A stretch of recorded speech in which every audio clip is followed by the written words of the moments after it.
Hi everybody, it's Lisa from SuttonsDaze, and today is day 9, September 9th, September being National Preparedness Month.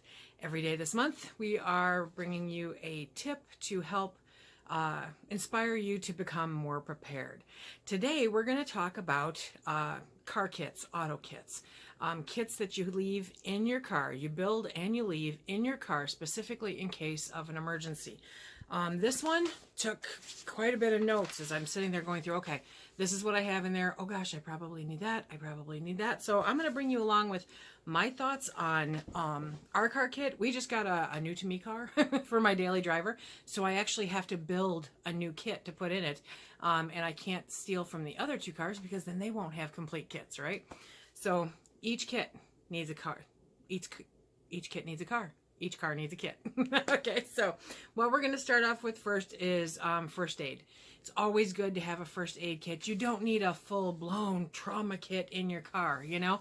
You need Band-Aids, sanitizer, antiseptic, antibiotic ointment, aspirin, and Tylenol or ibuprofen, whichever is your preference. I don't lump those all in together because aspirin has specific things that it does that Tylenol and ibuprofen don't. So I always recommend having aspirin with you, but then in addition to that, your normal preferred pain reliever, okay? Cotton balls, gauze pads, ace bandage, tweezers, small scissors, and a bandana. You can normally pick up a bandana at Dollar General. I think they might even have them at the Dollar Tree. They're very inexpensive, but they're always good to have around just in case. It's that third hand. It's a tourniquet if you need it. It'll keep the sweat out of your eyes if you need it. Bandana's a good thing to have around. Maybe two, okay? Then they have small fire extinguishers. There's actually, I will leave a link in the description box below because I'm going to be picking up a few of these myself. But from Amazon, they're a small fire extinguisher, perfect for in the kitchen or in the car or handy to have around in different places. So a small fire extinguisher, jumper cables, because even if you don't need it, somebody else might, okay?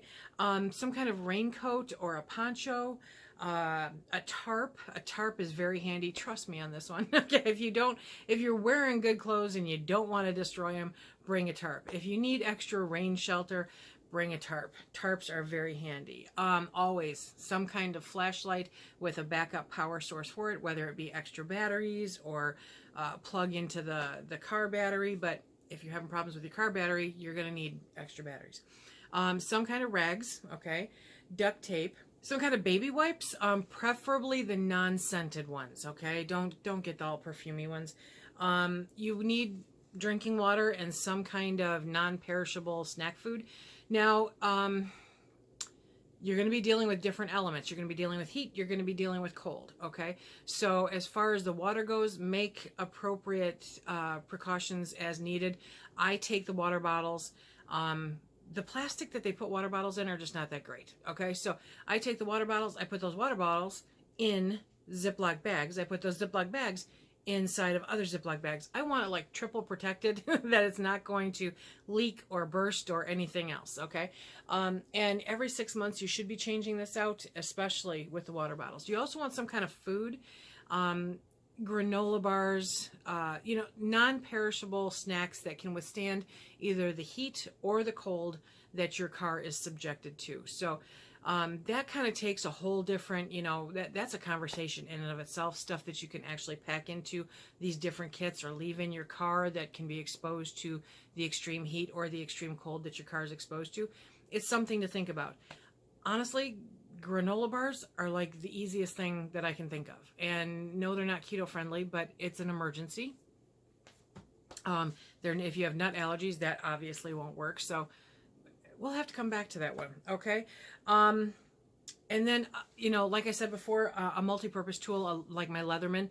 I love my Leatherman tool. Did I mention that? So not only do I have one in my bag, I leave one in the car. They're everywhere. Okay, then, you know, it is the modern age, so a cell phone charger, some kind of charger, maybe two, in case there's somebody with you, to be able to charge your cell phones if needed, and then cash for extra gas or whatever you may need. I'm not talking a whole bunch of money. I'm talking fold up a 20 or a couple 20s, put them in a Ziploc bag, put them safe someplace that only you would know that it's there, you know. It's handy to have just in case of emergency. If you have ever had the misfortune of being broke down and not have any cash on you, you know how important it is. Sometimes it's even good to have a little bit of coin in there too. You know, it's an emergency, so you never know what's going to happen with an emergency. Here in northern Michigan, I'm getting ready for the winter season. Okay, so I'm going to be preparing extra for the winter season, but I did forget because I even wrote it in big letters so I wouldn't forget it. The one thing that we have in all of our cars, okay, who are you talking to here? Toilet paper. In the Yukon, there's at least 4 rolls of toilet paper. In Phil's work, you know, his wood truck, there's at least a couple rolls of toilet paper. And in my daily driver, there are going to be at least 2 rolls of toilet paper. You can smash them down, flatten them out. They don't have to look pretty. They just have to be functional. Toilet paper, you guys, okay?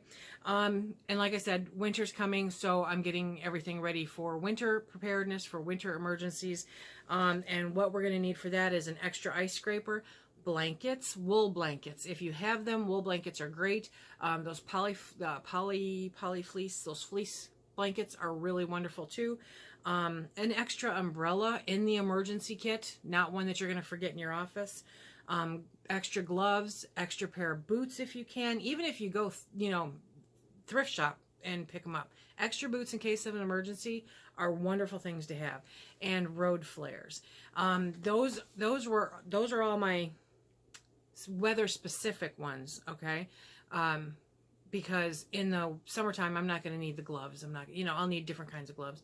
But you want to be able to keep warm. Now there are times when I'm driving at night, there are times early in the morning that I'm leaving, or I have to go a little bit across state, and we drive a lot of back roads. So to me, it's very important to have these things in the car, accessible, because if I ever got into an emergency situation in these back roads, it could be quite a while before I'm found, because not every place has cell service and not every place has a whole bunch of traffic. You know what I mean? So even if you are in an urban area 365 days a year, okay, these are still really great things to have on hand in case of an emergency.